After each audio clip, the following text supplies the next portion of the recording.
Hello and welcome. This is Dr. Suzanne, and today I would like to talk about the root cause of misunderstanding. Why? Because 90% of conflicts are caused by misunderstanding, and 65% of them result in divorce. This is mind blowing. But, I just didn't, wake up and decided to talk about this. I was actually reading about the soul wounds. And those soul wounds, I usually tell you that they start in infancy. When I see my patients and I see the interactions between siblings, between children and parents, I can quickly detect what type of soul wound is at play. And the 5 soul wounds are betrayal, rejection, abandonment, humiliation, and injustice. So unconsciously, we picked up those soul wounds as little children, and we are growing up with that. And sometimes we enter into relationship without being healed, and that causes even more issues in the relationship. So I was just quietly reading about, the soul wounds, and the Lord began to poke me. And I was like, okay, Father, why do people go through soul wounds? And he basically was explaining to me that is a problem of compatibility of souls, because the reason why your soul is being wounded by another soul, by another person, is because there is misunderstanding. You are not fitting. Your piece of puzzle. If you see yourself as a piece of puzzle, you are not fitting in the puzzle they are trying to build, or they are not fitting in your puzzle. That's the reason why there is misunderstanding. And really what we need to do is to just move on and understand that this person is not supposed to be part of my destiny. I was going through that. And of course, I went deeper because I asked the Lord, okay, what is misunderstanding actually? What does that mean? And he took me to the 7 spirits of the Lord. And you have to remember, number 1, the fear of the Lord, the reverence of the Lord, wisdom, knowledge, understanding, counsel, and might. Then the Lord took me to Proverbs 24, verse 2 to 4, which I'm going to read, okay, because I have my Bible here. I'm doing my little Bible study. So it says, through wisdom is an house builded, and by understanding it is established, and by knowledge shall the chambers be filled with all precious and pleasant riches. Okay, so this is where he sent me. But before getting to, verse 3 and 4, I had to read verse 1 and 2. And verse 1 says, be not thou envious against evil men, neither desire to be with them. For their hearts study destruction, and their lips talk of mischief. I was like, Father, why do you put together things that are so different? It doesn't make sense. It's not flowing. Then he said, no, it's actually flowing. You must go read James chapter 3 from verse 13 to 18. I went and I read. So that's when I decided that I need to share what I've learned. So I'm going to give you 10 potential reasons why misunderstanding creeps in the couple, and why it could cause a divorce, right? But I'll give you the secret. Just listen. Let's go. We understand through Proverbs 24, verses 3 to 4, that the secret to a strong house that is established is understanding. And that understanding, through knowledge, is going to lead to wealth and riches. Okay? There's one psalm that talks about wealth and riches shall be in your house. But the key here is wisdom. What is wisdom? Wisdom is the foundation of all things. Wisdom, in certain parts of the Bible, it says is the fear of the Lord. But then, if you read the book of James, it tells you about two types of wisdom. And those two types of wisdom are very clearly defined. The first one is the earthly, sensual, and devilish, that is rooted in bitter envying and strife. There are two types of wisdom. There is that wisdom that comes from evil men, which is earthly, sensual, and devilish. And what is it rooted in? It's rooted in bitter envying and strife. That's the root cause of misunderstanding, strife, bitterness, resentment. And what does that cause? It's going to cause an atmosphere of bad decision. You're going to go into projects you're not even supposed to go into. It's going to cause you to make mistakes in your money management, and it will definitely lead to lack. And when there's lack, there's going to be financial stress because you don't understand what's happening. Then you're going to get into more debts. You're going to get into overspending. You may have loss of income, and then boom, poverty is going to creep in. It's because the wisdom that was applied was a devilish wisdom that caused misunderstanding, and that caused your knowledge to be polluted. And because your knowledge was polluted, instead of bringing wealth and financial stability, it brought lack and bad financial decisions. Now, in contrast, when you have heavenly wisdom, as described in the same chapter of the book of James, it says that it is pure, it is peaceable, gentle, open to reason, full of mercy and good fruits, sincere and impartial.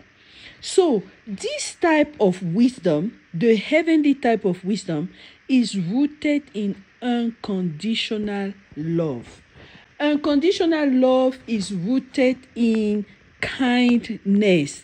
The kindness that looks at the soul of the person, looking for the gifts of the Spirit. So instead of attacking the other person's soul to bring the rejection, abandonment, humiliation, injustice, treason, betrayal, because of the way you talk to the person, you bring a different kind of language. You talk to them with kindness, with goodness. And what will that do? It's going to promote harmony. Because you're not going to be quick to fight or impose your views. You give time to the other person to make their own decisions. You understand? You bring peace to the table. And when there is peace, peace is the soil for very good fruits. Because when you are peaceful, you make the right decisions. When you are peaceful, you can actually hear from the Lord and receive divine directions. When you are peaceful, the Spirit of God, remember, the peace that surpasses all understanding, it comes from Jesus, the King, the Prince of Peace. Okay, so when you are in a peaceful environment, the fruits of the Spirit will be blossoming whether you like it or not.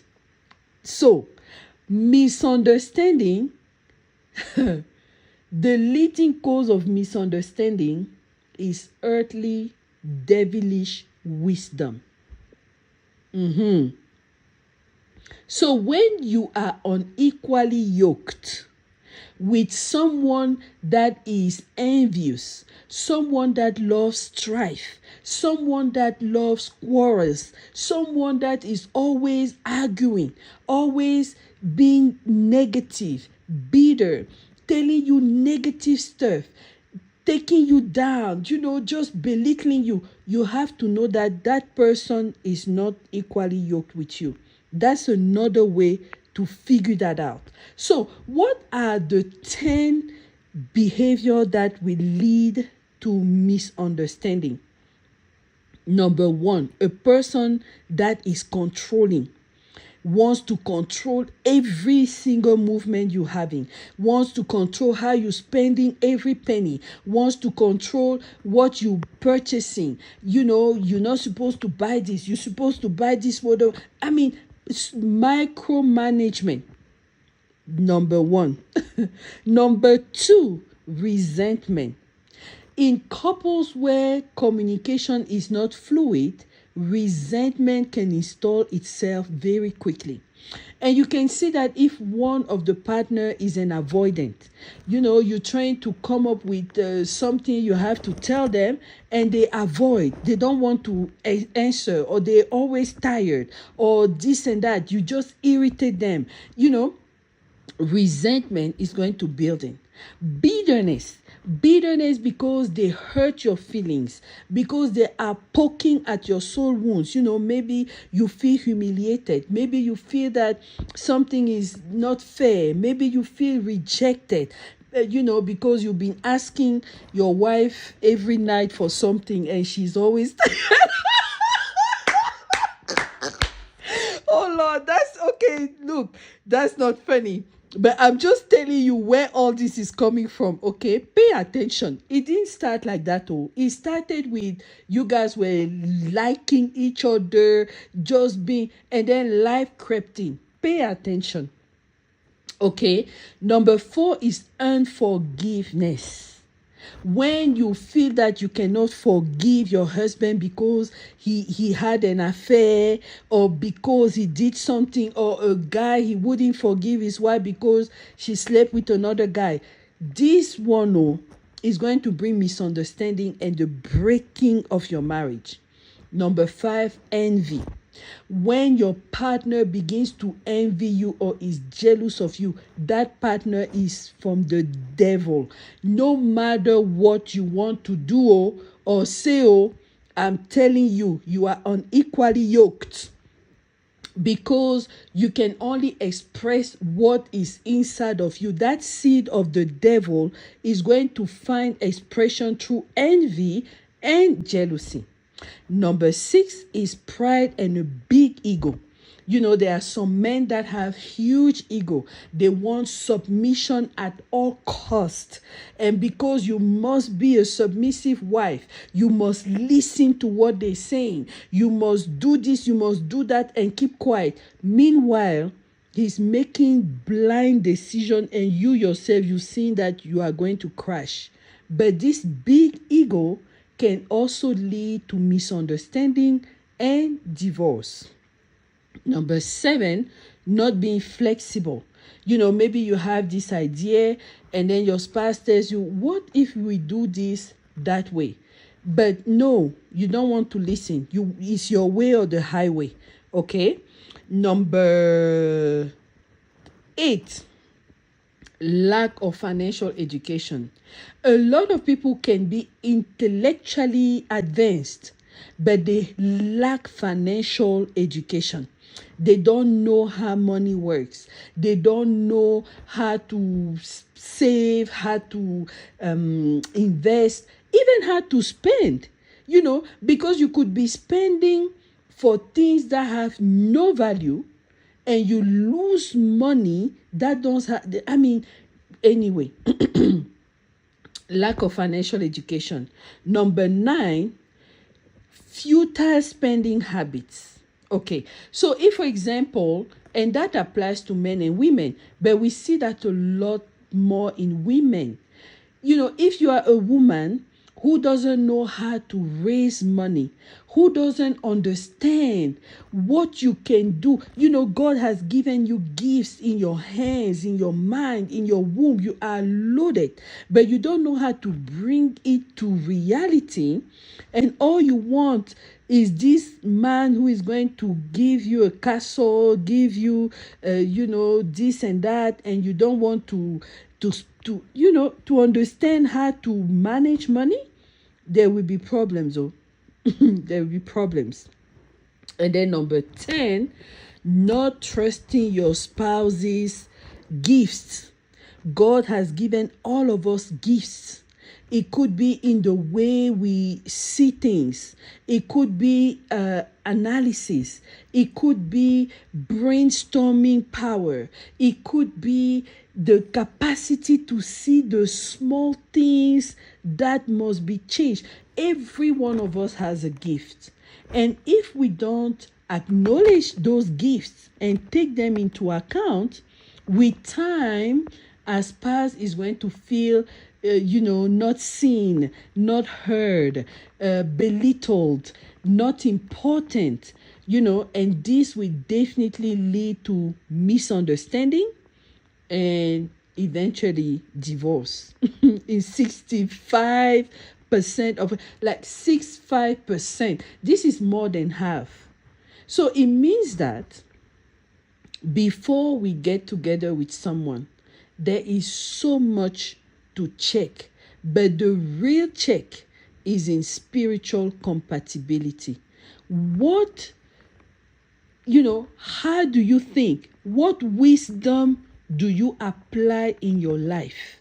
Is it the earthly wisdom, or is it the divine wisdom that comes from above? All right. Well, thank you so much for listening, and I'll talk to you later. Bye.